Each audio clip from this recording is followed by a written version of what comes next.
when we are thinking about productivity and quality management, human element is one thing which is quite important, because no matter what aspect you are looking at in terms of improving the productivity or quality of any manufacturing area or service area, whatever it is, uh, humans are involved.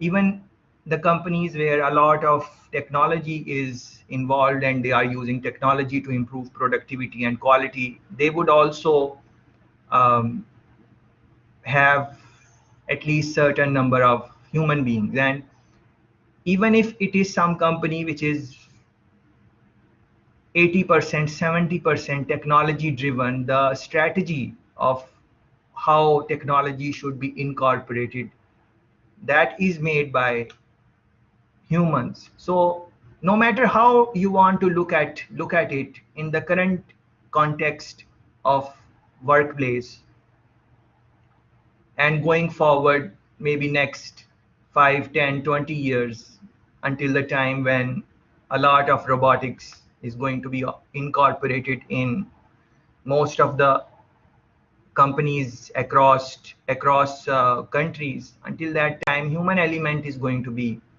extremely important. And even after that, even if a time comes where uh, robotics is going to take over the working world 50%, 60%, until that time comes, even at that time human element will be very important, because who will be coding those machines, uh, who will be giving them what is right, the syntax of what is right and what is wrong, the ethical issues, the moral issues, those still have to be come from human beings. Although people do argue and very intelligent people make point, if you look at the literature, and we have discussed technology already, I think in the second week or third week, they do argue that machines will program themselves, and that like machine will learn on its own, and that is correct to some extent also. But I'm talking the coding would still become will still be coming from human beings to a decent extent, to a decent amount. But if we look at current scheme of things, definitely human element is extremely important, and those are some of the things which we would like to discuss, hopefully, in today's session. Uh, Human element in managing productivity and quality, along with communication and trust, have been coming throughout the course. You guys mentioned it many times during this semester, using different words. So communication, trust, human element, human productivity. This clip, I really like this clip. It's a short, it's a short clip, and I have muted the voice. But if you look at this worker, no technology is being used as long as what we can see, and he's putting bricks, and see how many bricks he can put. Okay, maybe you'll stop now, but no. Yeah, look at that, and he's not stopping. He's just okay if one fell, but he's not stopping there. And again one more, and when we thought that he's finished, he's putting one more, and now see how he's comfortably walking. And look at the terrain on which he's walking, very unbalanced. And look at this, even without bricks, it might seem very easy to walk on this type of place, and you might not realize how hard it is, but try it and see how much practice and things have gone in which improved his productivity and quality of work also. And how many people he can, like, he's doing work of how other people might be able to carry 6, 8, he's doing at least more than twice the work of, um, 2 times the work of any other worker. So what is the value of this type of person, a lot of value he can generate, and what other things will come from his work, the respect he is going to gain from his workers and his boss, the value he will gain. uh, those are some of the things which are um, which are something to think about. Yeah, so human element is quite important, and from technology class discussion, some collaboration of technology and human element can really help in improving productivity. So you can imagine in this type of example, some technology is also incorporated. uh, Now in modern day, people might not have to, we still work like this, but there are other things. You can use machines, different type of robotic arms, and they will do the job even more faster, maybe will carry more bricks than him. uh, but still, I hope you are appreciating the skills which he has honed over a period of time. So when we talk about the collaboration of technology and human element, this is something which is very interesting technology. Again, I have muted the voice. I just want to show you this. You will see a truck, and behind that, the back of that truck has a screen, like a TV screen, and that TV screen shows you what is in the front of the truck. So this is quite fascinating technology. Um, like in the back of the truck, you're going to see a screen, and that screen is going to show you what is in front of the truck. So when you are behind the truck, you would know the what is happening in front of the truck, if some traffic is coming, whatever is happening, those type of things. So it's technology made by Samsung. If you are looking at this now, it seems very simple. It's not something very, like, a simple thing like a screen in the back and it should cameras in the front. Let's see. So it is easy for the car to overtake because they can see in the front what is in the front, which is not visible. And as most of us drive, we know that sometimes many accident happens because of this. I myself got involved in an accident, just so that is why also I read earlier discussion when we were talking about technology. So you should think about these things. This I really want you to listen to what Honorable Steve Jobs say about human element. It's a short clip, so one of the please pay attention. keys to Apple is Apple's an incredibly collaborative company. And so, you know how many committees we have at Apple? No. 0. We have no committees. No committee. We are organized like a startup. One person's in charge of iPhone OS software. One person's in charge of Mac hardware. One person's in charge of iPhone hardware engineering. Another person's in charge of worldwide marketing. Another person's in charge of operations. We're organized like a startup. We're the biggest startup on the planet.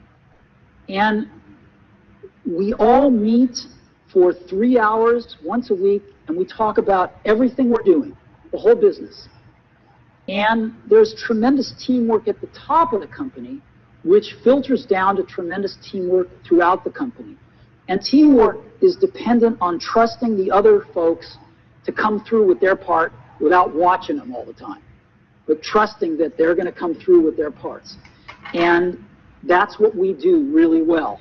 And we're great at figuring out how to divide things up into these great teams that we have and all work on the same thing, touch bases frequently, and bring it all together into a product. We do that really well. And so what I do all day is meet with teams of people and work on ideas and solve problems to make new products, to make new marketing programs, whatever it is. And are people willing to tell you you're wrong? Yeah. I mean, other than snarky journalists. I mean, people have worked yeah. No, we have wonderful arguments. And do you win them all? Or? Oh, no, I wish I did. No, see, you can't. If you want to hire great people and have them stay working for you, you have to let them make a lot of decisions, and you have to be run by ideas, not hierarchy. The best ideas have to win. So, otherwise, good people don't stay. But you must be more than a facilitator who runs meetings. You obviously contribute your own ideas. I contribute ideas, sure. Well, why would I be there if I didn't? Yeah, this is very interesting, very short clip, but it really helps us understand the importance of human element in productivity and quality. And look the type of questions they were asking. Do people agree all the time with you? And for arguments, he used the word wonderful arguments. So generally speaking, we take arguments like in a negative way, but he is talking about it like a wonderful argument. Do people agree with what he has to say? He says that no, that does not happen all the time, and he's saying the thing is that best idea should win, not the personalities. So within the human element, whoever gives the best idea, that should win. He's talking a lot about delegation. Let them make decisions. And then also, without watching them, they are working without being watched. There is no reason necessary to really watch them. um, um, so what type of people would be those who are going to bring that type of human element, which does not require to be watched? They are of course self-driven. They are of course intrinsically motivated. They have higher purpose beyond the regular things for which people work for. Trust, he mentioned trust.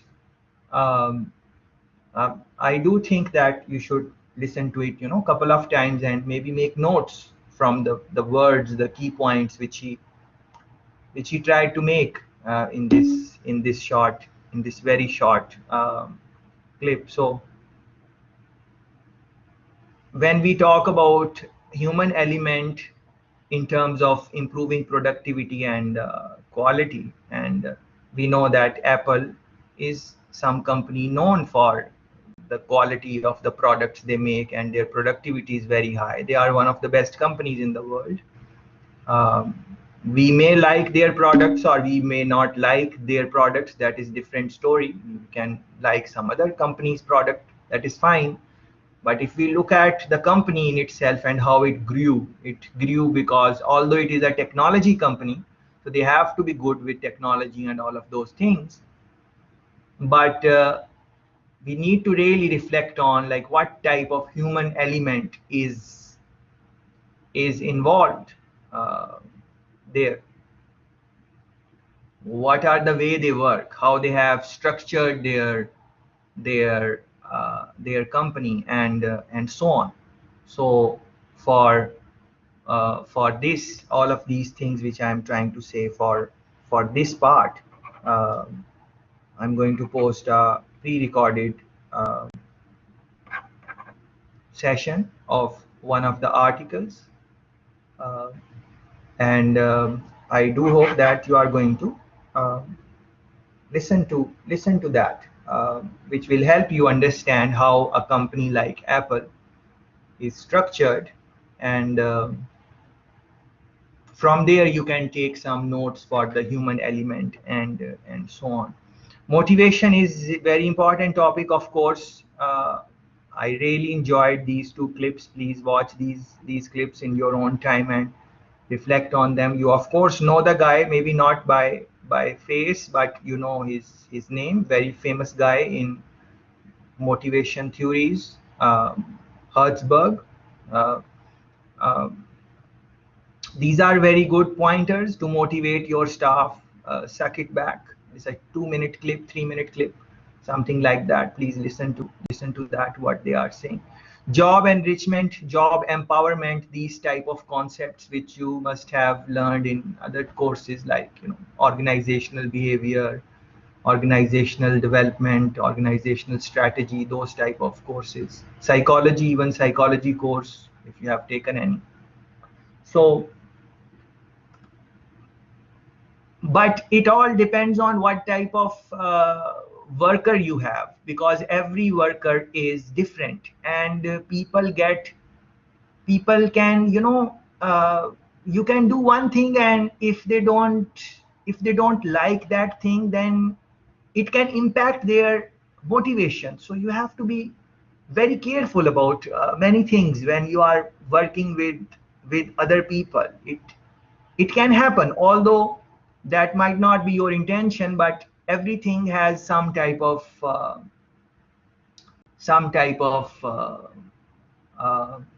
consequence to it, and every person is not motivated by in the same way.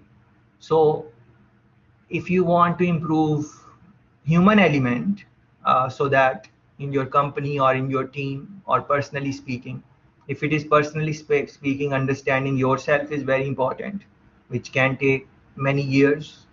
And if it is working with teams, it is understanding your teammates, that is very important, and that is going to take good amount of time, interaction outside the work. You need to have that type of relationship with them, really know their needs, where they are in their career, where they want to spend their most of the time. Someone is maybe newly married, they have different way of spending their time. On the other hand, someone is single and they want to focus on their career, they want different type of incentives. Motivations are like incentives for you to uh, do better for the company, like to boost your morale or whatever you want to call it. um, Someone has a baby, they need different type of so when we talking about enrichment and empowerment, we generally talk about enrichment like job enrichment, like enrich their job. um, um, it should not be monotonous. If it is monotonous, then, and many jobs are monotonous where you are doing same thing again and again, so then you would have to think that how to bring some type of variety in it, or maybe put in some breaks or whatever different, uh, but generally companies don't do that, because those type of workers are sometimes paid very less, and their job is not very technical, and for company, especially in a developing country, it is very easy for them to find the replacement of the worker, because there are many people unemployed and those type of things. uh, so all these issues are linked with productivity and quality, even unemployment, like what is the unemployment levels in the country, that somehow impacts the productivity and efficiency of any company. So although uh, you might think that how unemployment rate of the country can impact the the working of any company, it might not look very obvious, but if you will reflect and think about it, then it can impact many areas, like people who are working in those companies. Uh, they can feel that they can be replaced very easily, because there are many people who are trying to find jobs. And so on the other hand, in countries where uh, unemployment rate is not very high, the way companies motivate their staff in those type of countries is quite different. So you should look into how, what. And motivation is also like culturally, it has some things to do with, like, different in different cultures, it is uh, different ways of motivating, which is, you can look into those type of things also. But generally speaking, understanding of human behavior is very important when you are talking about productivity. And simple things can impact the productivity of, like for example, let's take some example which all of us can. People tend to micromanage due to lack of trust in employees. Yes, very interesting point. Like, they don't trust their workers. And if you look at what Honorable Steve Jobs was saying, he was saying that people are, we trust them, they work on their own. So when they are hiring, of course they are hiring in a different way. They are hiring, their human resources looking at the workers in the interviews. They are assessing that these people are like, will we have to watch them, or they work on their own, or we need to watch them. And this is a very interesting point which Melissa is making. Like, of course, if you will not trust, then you will have to see what they are doing. And Samantha, very good, run by ideas and not hierarchy. Powerful, of course. It is not like when you and me are having some conversation or argument, just like we had a little bit of a exchange of viewpoints about your midterm, and you guys mentioned your whatever is going on in your mind, and I said, okay, I will. First I was thinking I will post it by the end of semester, but now you guys are saying that you are like thinking about midterm all the time, like. So what happened in the midterms? Instead of, so I want you to focus on finals. So if I want you to focus on finals, then I will have to make some adjustment. I will say, all right, let's see how we can get the checking faster and post it. What can we do on that? So uh, so it is not like, should not be hierarchy, that the person which is on the top, it is what they are saying, that is how should be. It is like, what is the best idea for overall scheme of things, that should be the sentiment. But to have that type of sentiment, you need different type of personality. um, um, Also, you need different type of followers, how they engage with the conversation, what are the points they like, tone of the words, these things, all these things matter. um, the dash camera, I think you would have to see how they have structured their trucks. I don't think it is just the camera on the dashboard. They might, I don't know where they placed it exactly. You can see where they placed it exactly, but the technology is um, um, quite interesting if you think about it. So enrichment and empowerment, not just in terms of empowerment, not just in terms of job, like you are empowering them for in terms of making decisions. They see any problem and they are empowered to make the decision right on the spot, instead of asking their managers and so on. For example, I was reading about Amazon a couple of years ago, and I learned that their front desk, their company has empowered them to a good extent. So when they listen to the complaint of the client, if it is something which can be fixed right away without taking permissions from the higher ups, they can go ahead and look into the complaint of the of the person. Uh, um, but then you need a different type of structure. You need people who will not take advantage of that type of structure. You need people who will not start giving favors. So although this is productivity and quality management, but this human element has a lot to do with other areas, like human resource management, like the organizational structure, like the culture, like the work environment, like personal disposition of people.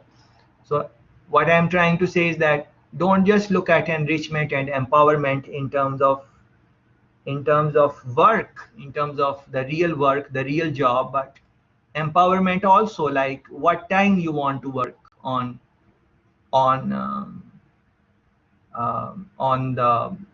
on the job. Where do you want to sit and work? You will see like interesting companies around the globe. They don't have like a specific work desk for people. Sometimes they would say, okay, you come in the building, you see where you want to sit, and you just take your things there, your laptop or whatever you are working on, and plug in there, and they would have plugins all over the place, and you just start working there.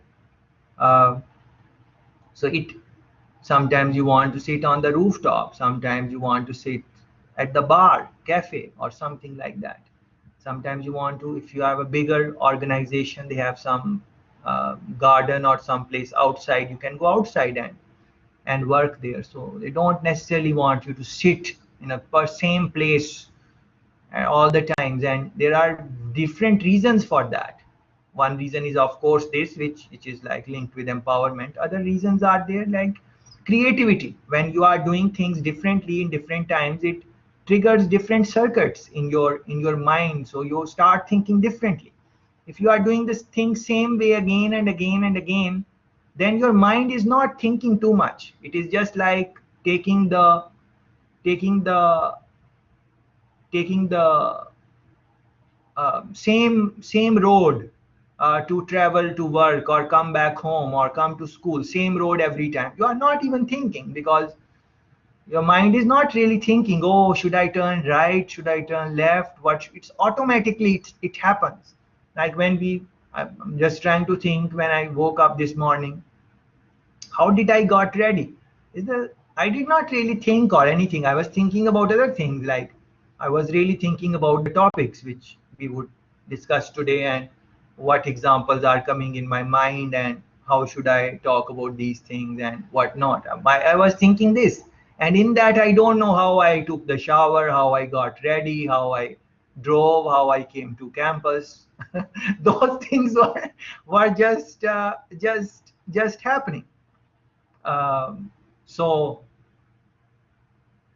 uh, uh, it's automatically those things were. I was not paying where I park my car, or I don't, right now I'm thinking, so I know where I park my car, but when I came in I was not even thinking about that. Why? Because this is how human mind is. So when you bring in different diff, just a simple thing like you can sit where you want, and you can, based on your mood, based on, you want to maybe sit in the sun or something like that. Especially in, European countries, where sun sometimes is not something, even their summer is pretty cold. So uh, these are very interesting. And even customer, human element is not just workers, it is also customers. Because, as very interesting example is coming in my mind, like I went to Germany for lectures the year before COVID came, 2019 I think. So there some people took me out, and we went to uh, a, a pub or club, something like that. And they got their drinks, beer or whatever they wanted to drink. And um, I went out and I stood. There was a very nice bridge on the water, and very nice, lovely views. And I stood there and was standing there, and I saw all of those people coming out with their glasses, the beer glasses in their hands, and they were coming out of the club. And I was looking at them like, what is happening? What is this? How they can carry the things from inside the place outside. And as they come in, I asked them like, how these how did you bring in these? So uh, uh, one of the person told me that this is common practice, especially because it is summer, so people would like to come out and stand in the sun, or that it's not that cold for them. Although for me it was pretty cold. I was uh, wearing the jacket and everything, but they were like were they were dressed like it was really summer, because it was for them.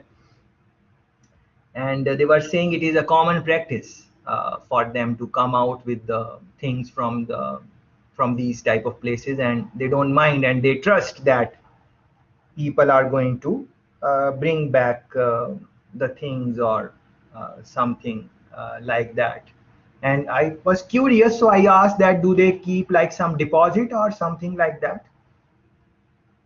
And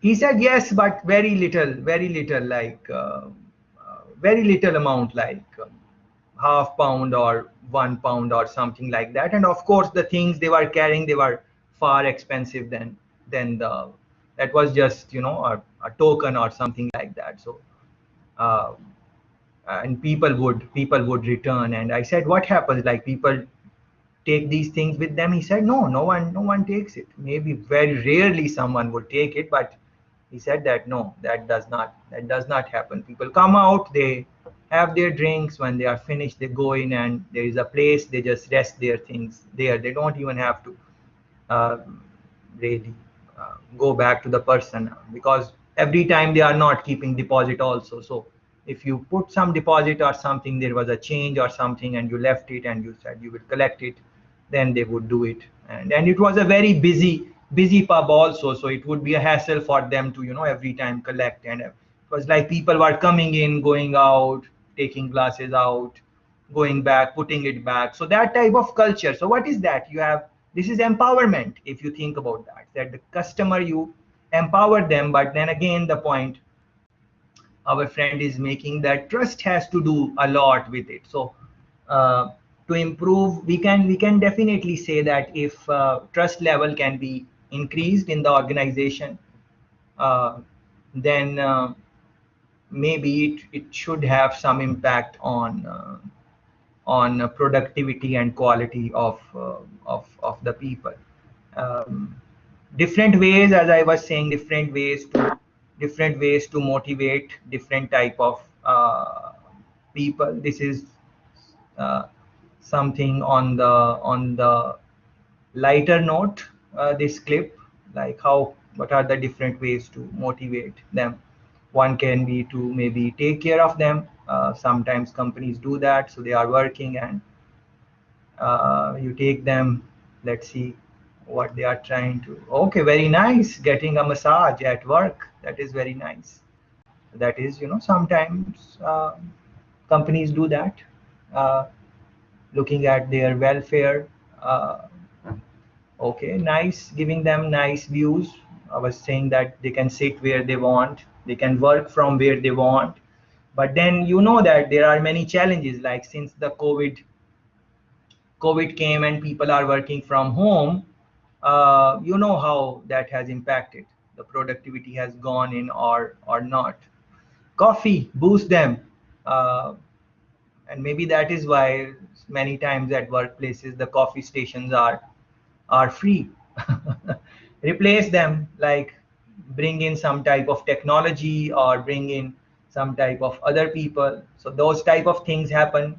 The things I mentioned, that if there is a lot of unemployment in the country, then people can feel that they can be replaced that way. And this is, I think, this really works.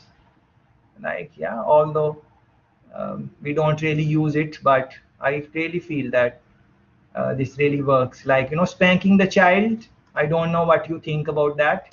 Should we spank the children or not? But I think that a little spanking is fine.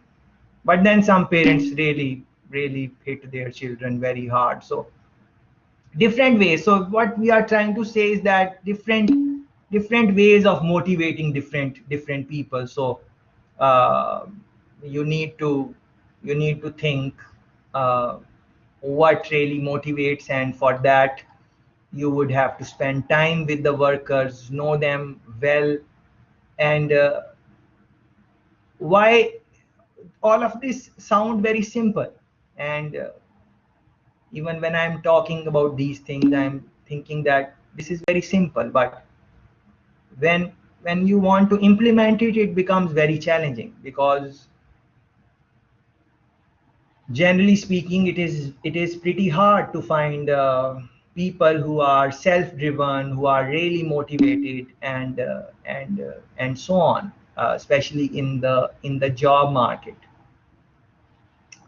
It is really hard. And then we get regular type of people who are motivated, for they would have their own agendas, and many times um their agendas are not really matching with the companies. I was talking with someone, and they said me very interesting thing just the other day, and it really clicked with me. I never thought it that way, but the person said it, and they said it because they are entrepreneur. So the person said that we were talking about motivation, and I was saying the same thing, like, people are not motivated at work, and what is going on there. And the guy said very casually, and just a simple line in one or two, he said it, that people who are really motivated, they they generally start something on their own. They start a business or something like that, because they have that passion, they have the motivation, they have the energy. They will work for someone, but then after a while they will say, okay, let me start something on my own. So, and we will see that people who would start any type of business, you might think that they are not maybe well educated, or uh, they don't have the degrees which you and me have, but definitely they have motivation and those type of things, which are part of human element, and so on. So these are some things which you uh, there are simple motivators that aid productivity. Lauding employees in a general meeting is one. Yes, and maybe Handel is speaking with his from his experience, saying good words, those type of things. So you would have to see what mechanisms you would want to use. This is very interesting. Again, this is a it's pretty long, but it is there for you to. It's like a reference for you, a very good reference checklist for different types of tools and techniques, like balanced scorecard, benchmarking, big data analysis, BPR, change management programs, uh, complexity reduction. All these, very interesting. CRM, decision rights, downsizing, employee engagements. Very interesting ideas here, like the tools which you can use to improve total quality management. When you have time, you can maybe scan through that. Yes, someone want to say something, or uh, Me, you yes, mentioned speaking from experience. In yes. the one place that I've worked, I used to make deliveries, and if I delivered to you at the university, and you said that the courier was very good and the courier was very polite and all of that, they would open an Yes. investigation, they would corroborate what you said, and then and this was not a one-off case, this was general. Whatever was when you did something good, that the lauded you. And they wouldn't just do it one-on-one. They'd wait until they're having a meeting to say that Oh, handle it well with in delivering a package to Mr. Ahmad at the university. It was a very important package, and he got it there on time, and Mr. Ahmad was very pleased, beaming with delight, all of that. yeah, And it yeah, would go our way when you single out the employee in a meeting, not just a one-on-one with the manager. When you single yeah, him out and you and you said good job, handle. One more thing before I go is what I've done over the years personally. I don't supervise now, but yeah. wherever I've gone and wherever I've left, I always remember the staff's birthday. It's very important. It's a lesson Oh, I learned in high school. So yeah, if I know your birthday, I call you even if I've left the organization. But particularly when yeah, I'm there, I say happy birthday. Right now, say I'm former I'm a former FedEx employee, and I remember it's a program that I use to remember it. I remember Yeah. my colleagues' birthdays, and they're very delighted that I call and say happy birthday. You know, imagine if this comes from a manager. It really Yeah. does it really is uplifting, wouldn't it be? Oh my So this God, this is a great example. So who wish birthday? I did not get that part. You wish other people No, birthday I wish because you have. because I wish happy birthday. No, in the past it was the people that I would have supervised. In places where I don't supervise, I still remember them, and I'm just saying that the point I'm making is that if it is so uplifting coming from me, one of their peers, can you imagine if management did it? It would be it would. Yes, yes, great, great, great. Thanks for sharing this idea. I loved it too much. Like whenever I will be speaking again on human element, I'm going to share this example which you gave, and definitely it can. It like you remember people, you value them. So it is, and it is very good point also from the way that it is not that it's salary is everything, and you should motivate I people tell through my that. son that. Sorry, Handel, I please go tell my ahead. son that. I tell my son that salary is not all. Everything else, other things matter as well. Yes, they are also And part of like having good. What is the price money you are going to put on when you have very good work environment, when your boss is very appreciative, when you want to go half an hour early from work, people say, okay, you can go. If you have to do something else, they give you time off. But these things, there is no monetary value which you can put to that. So of course, what Handel is saying is that salary is important. He's not saying that salary is not important. Of course, it is important. Most of the people work to get a paycheck, but other things, and this is very good strategy. I think all of us should, based on our personalities, if our personality is like Handel, that like to we like to wish other people, and we like to remember their big days, birthdays, and those type of things. Why not?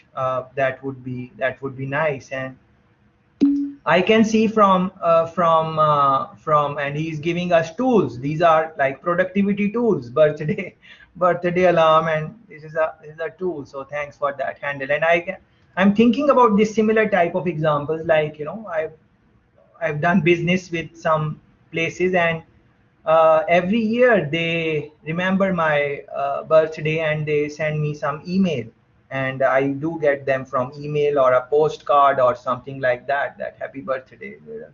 Yes, so it feels good, of course, if someone is remembering you in that way when they don't necessarily have to wish you. So these are very interesting examples to think about. And some friends were talking about trust um, and um, and so on. Melissa was talking about trust factor.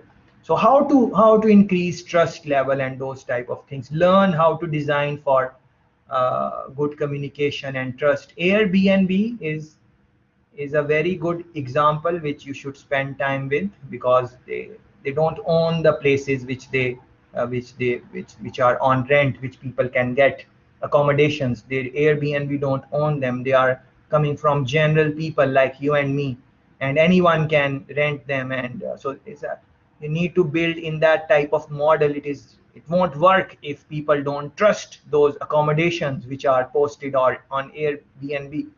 So how did they design for trust? This is a very good example, TED Talk, I think 10-15 minutes long. You should watch it, and he's going to give you some tips and tricks, what are the things they did. And then you need to maybe think about how you can incorporate them in your own work, and um, uh, those type of things. Um, the human element in managing quality and productivity, process improvement, essential to good quality. Quality is created by inspired people who find innovative ways to solve problems. Inspired people, and people are inspired by different things, different ideas. So that is why there is no one motivation way which is going to work on all people. But of course, there are similar themes which people like, and birthday is maybe one of the similar themes. There will be very few people who will not like when they will be wished on their birthday, but of but we still cannot say that everyone is going to like it. um, I learned to do this from a teacher who collected our birthdays in third form and wished us happy birthday on our special days. He never forgot. He left an indelible mark on me. Today I am still doing it. It is motivating to receive this, to be to the receiver, and gratifying to the person.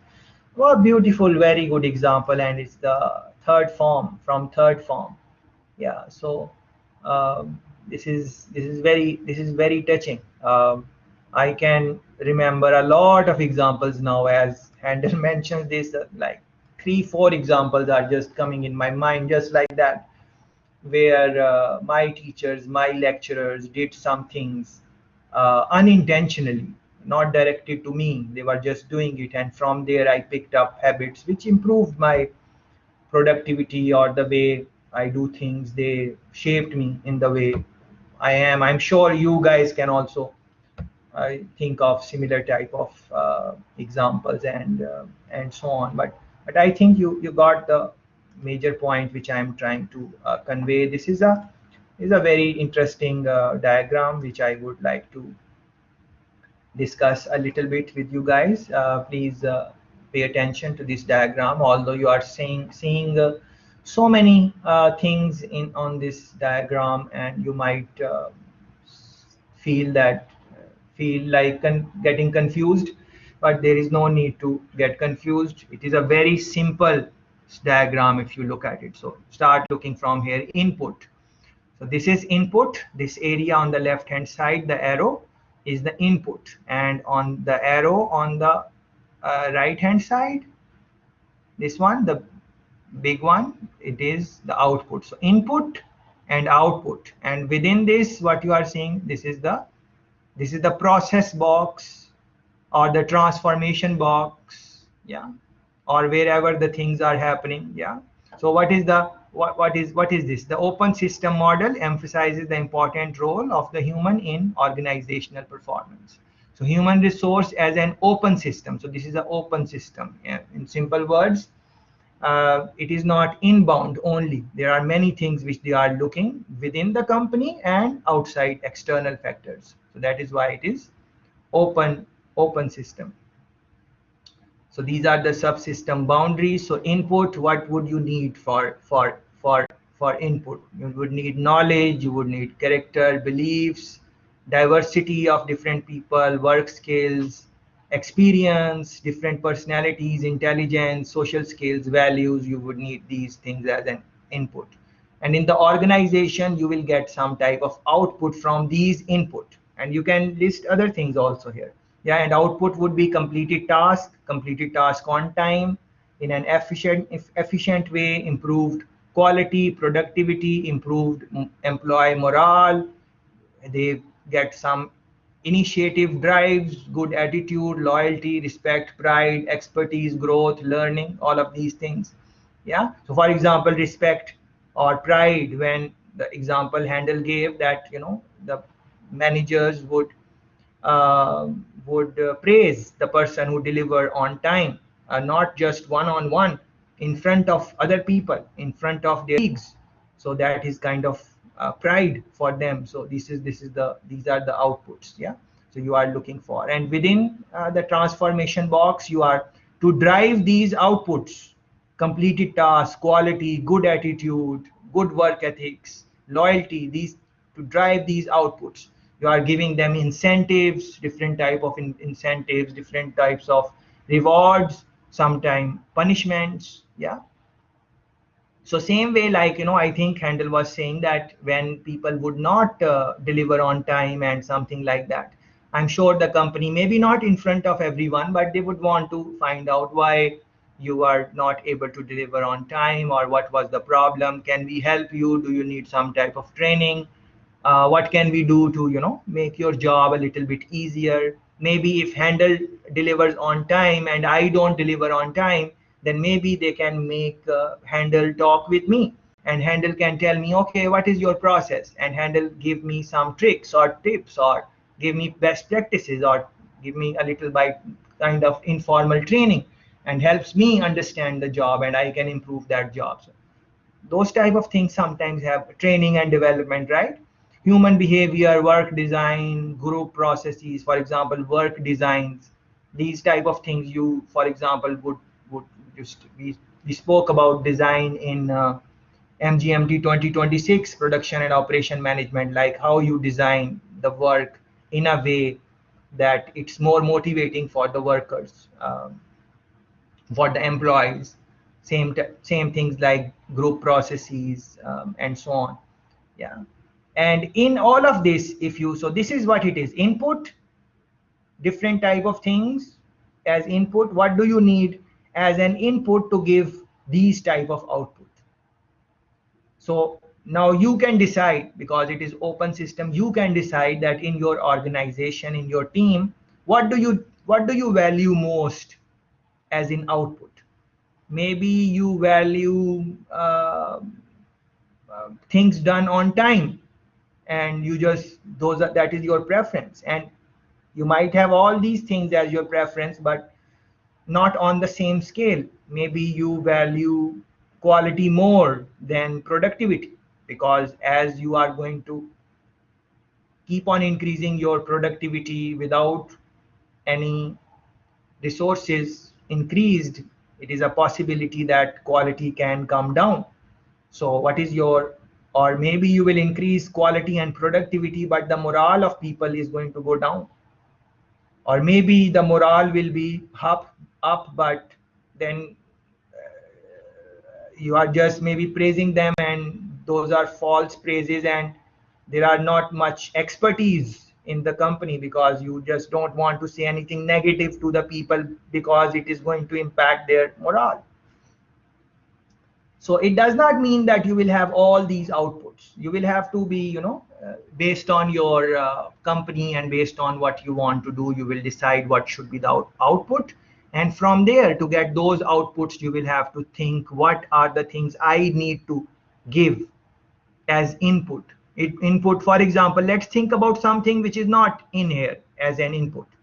What is something which is not here as an input, which could be a good input for it? If I think, I can think maybe leadership.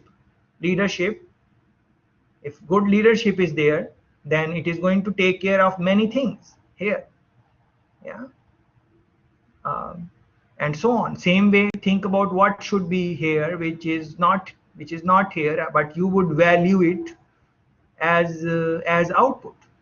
For example, if I think flexibility, maybe that is important for you, for your department, the way you want to do the thing. So maybe flexibility is one thing. Yeah. um, or maybe trust is not here. Maybe you want trust as an output. Trust is coming, because if trust is there, as Melissa and other friends were saying, if trust is there, then many things can be sorted out. Many things. So this is what it is: input, output, and in that is the box, transformation box. Whatever you are doing to drive output up, increase the production in the output, whatever. This is what it is. And then you can look at these things like communication at the bottom. You could put it in the bottom here, or you could put on the top here. No matter where you put it, different diagrams in different books try to explain the same concept in different ways. Don't get worried about it. Just try to understand the basic principle: communication on both ways, from input to output and from output to input. How the communication is going to work from output to input.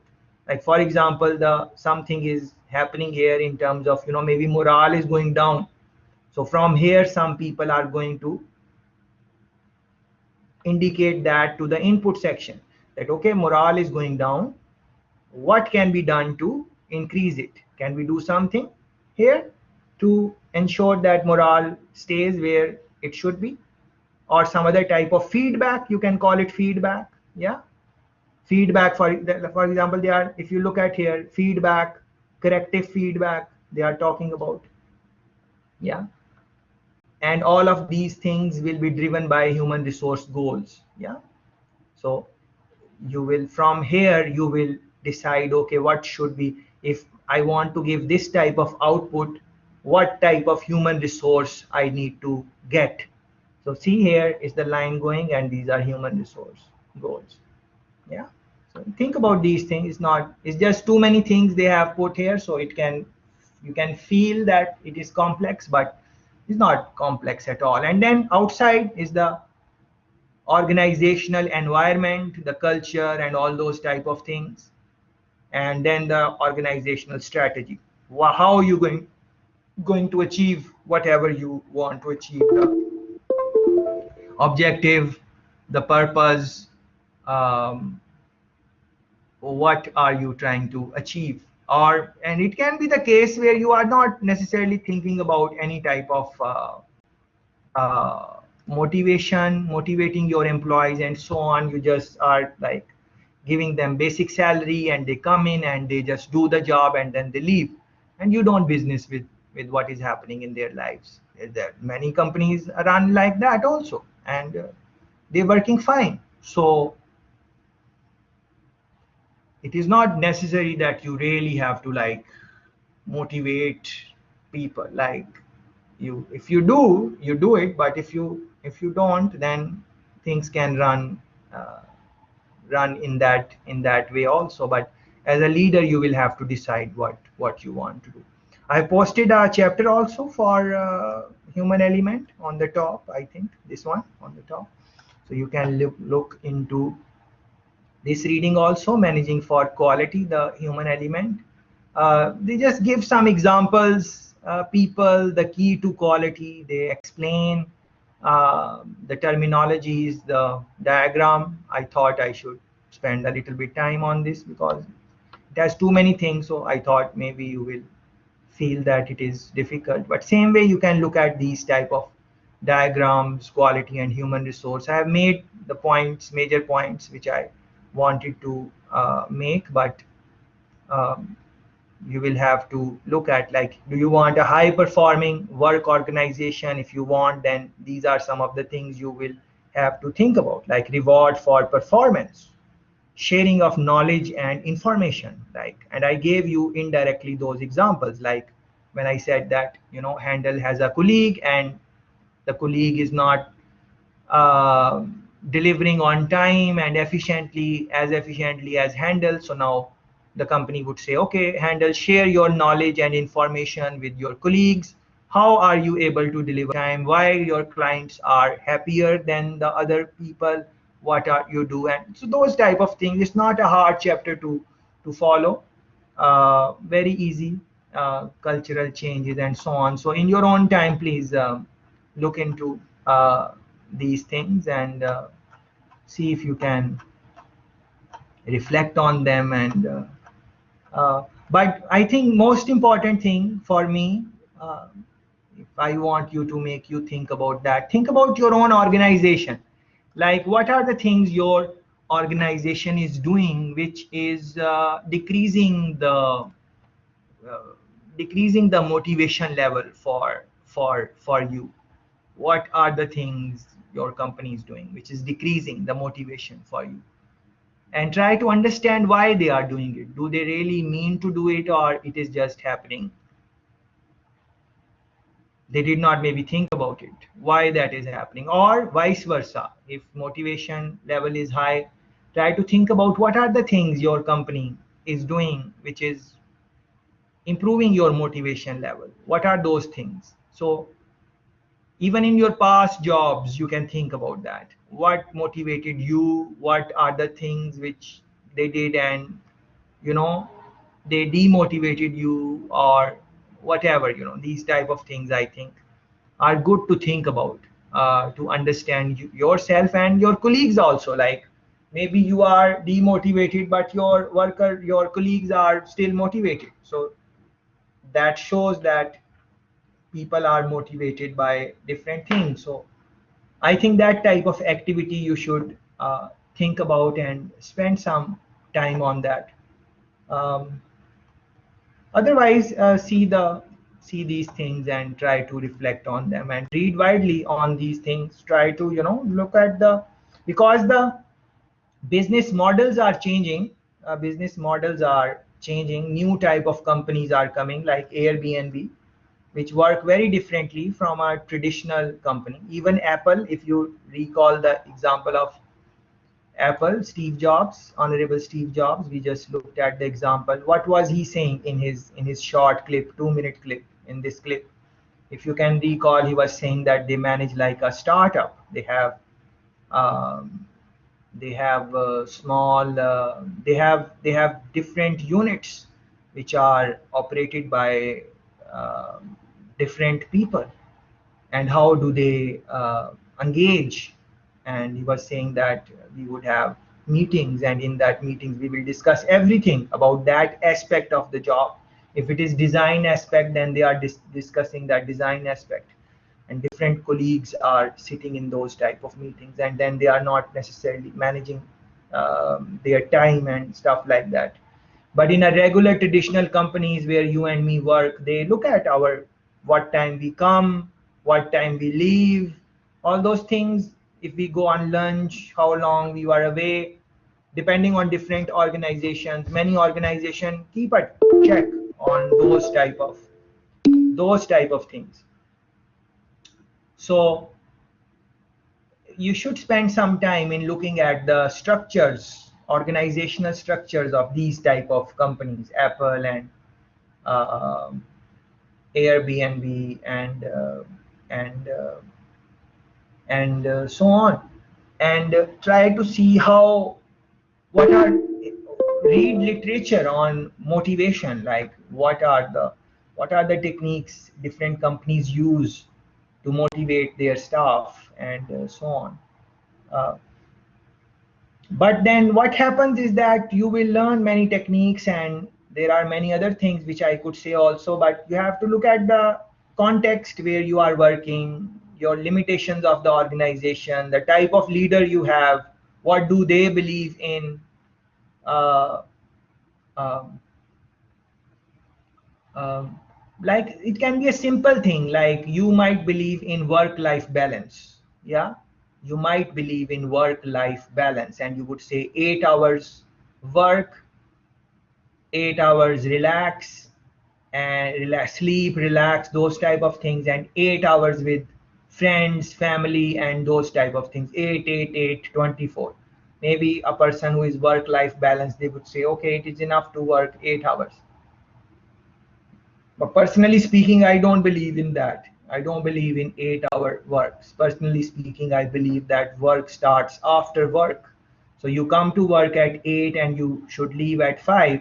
Okay, you can leave, but I believe that real work starts, if you want to progress in your career, then your work starts after 5. So you will see how many hours you can work afterwards, and that would say that what you are doing. But many people don't agree with me. They say no, this is this is this is too much. Yeah, so it's so I won't change the way I think, and they won't change their way of thinking. And that is how it is. So is a you have to see what type of leader is there, who is in place, what do they think about different things, and that is going to dictate also many things, um, in terms of human element and motivation, and so on. Um, yeah, Melissa is saying 1 3-hour meeting per week and it works for them. So yes, so they don't have to, like, otherwise you would see, good point, I forgot to mention it, Melissa. Like, you see companies have a lot of meetings also. Some companies would meet and long meetings, and they're just talking and nothing really comes out of the meeting. Uh, so for other people it can be waste of time, who are like productive, and they say, well, this 2-hour meeting could be just an email could be sent, and I would have understood what needs to be done. And but for Apple, it's 3-hour meeting every week or whatever Honorable Steve Jobs said. I think this is what he said, 3 hours meeting per week, but you guys can check what he said exactly. And that works for them. So very good. Why to meet again and again, and people will go out and work throughout the week, and they won't leave at 5, and no one needs to check if they are there at work completing the job or not. Like, you will be given a task and you will just do it. So these are some of the things which you might want to think in terms of human element in improving the quality management. It might sound very simple and easy, but the reality is that very difficult to keep people motivated uh, unless they also, it's something they also need to work on. And but of course there are some techniques which good leaders use. um, so these are some things which you should think about. Someone wanted to say something? Okay, if not, then I think this is it for this topic.